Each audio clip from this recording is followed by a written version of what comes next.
Early morning at Aintree. Grand National Day had dawned.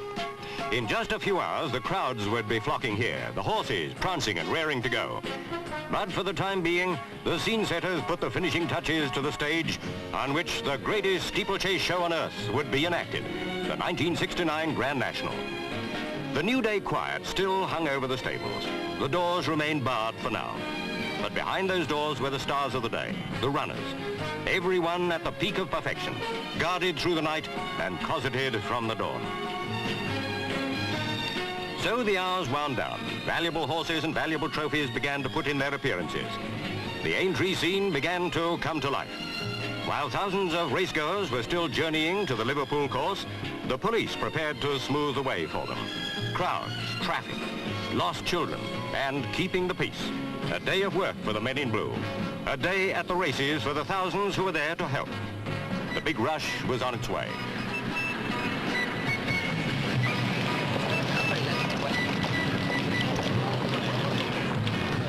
Train after train brought the public to the small station just by the racecourse. From all over the country and indeed from all over the world, they'd come to fill the grandstands and pack into vantage points around the huge course. These were some of the audience who'd come to see and be seen in the setting of the spectacular event.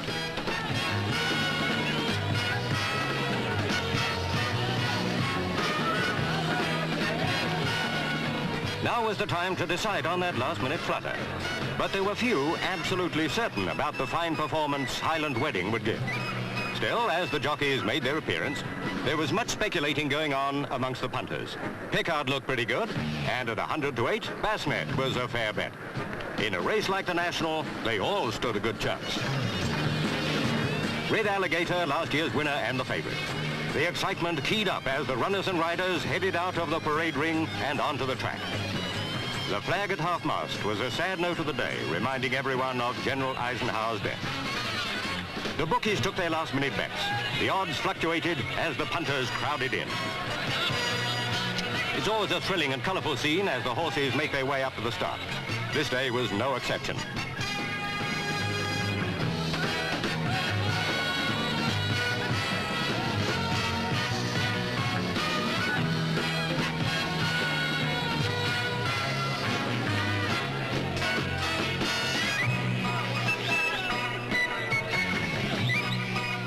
Seconds to go. Alec Marsh, the starter, got into position.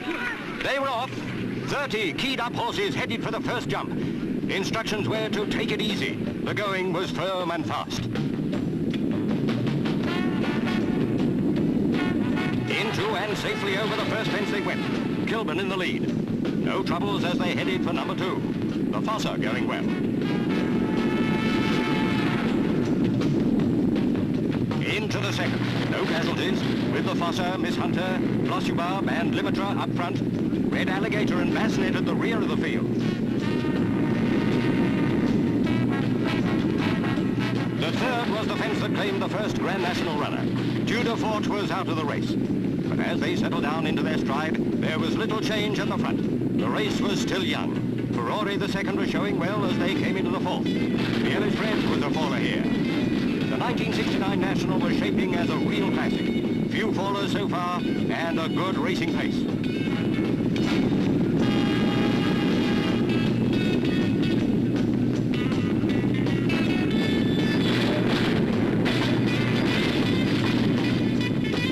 Beecher's Brook coming up. Furore the second making the running in company with Castle Falls and Flossubab.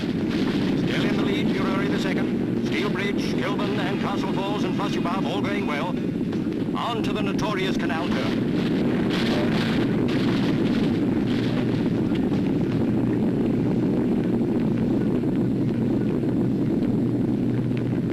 Furore the second led the way into and out of this sharp left-hander.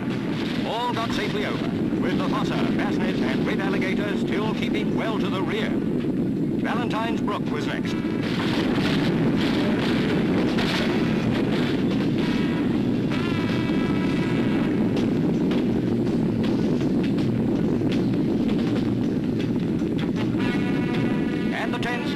Fell, and the race began to take shape. Terrosian, the Fossa, Rossian Babet were out of the running. over the last jump of the first circuit, and the runners wheeled into their second lap. This was the beginning of the real testing time when stamina and courage show a horse for what he is. The 17s presented no problem except for Juan, who refused.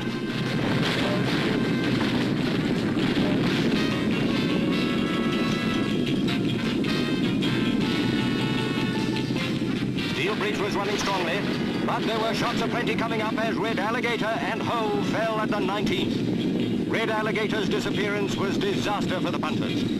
Then came Flusubard's turn for calamity at the 20th. But still up at the front was Steelbridge, with Highland Wedding and Rondetto beginning to show. Into Beaches for the second time. The pace and strength-sapping Grand National jumps taking their toll. Approaching the 23rd, one before the canal turn. Steelbridge maintained the lead, but Highland Wedding was improving all the time. Keeping company with them was Rondetto.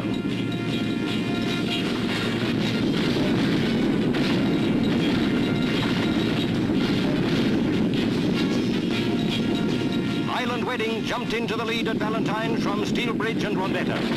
This was the way it stayed right up to the winning post. Highland Wedding was going so well that even at this stage, his supporters were shouting him home.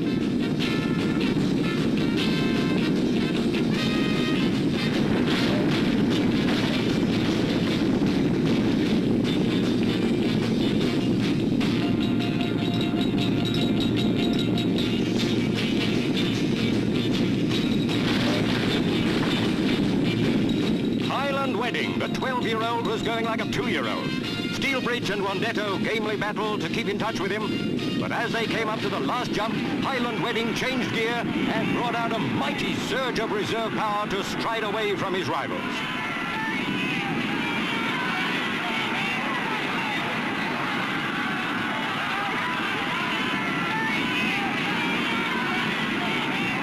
What a fantastic run-in. Steelbridge and Rondetto didn't stand a chance against the strength and speed of the 12-year-old as he strode out to the winning post. Highland Wedding had done it by 12 lengths. Eddie Harty had ridden him to a superb victory from Steelbridge, Rondetto and the Beaches. So after finishing the course, but being beaten in 2 previous Grand Nationals, third time was lucky for Highland Wedding. Both he and jockey Eddie Harty deserved their ovation as they made for the winning enclosure. Highland Wedding had well and truly won the blue ribband event of the steeplechasing world. A clear-cut victory where luck didn't figure at all, only ability. And he was the horse with plenty of that.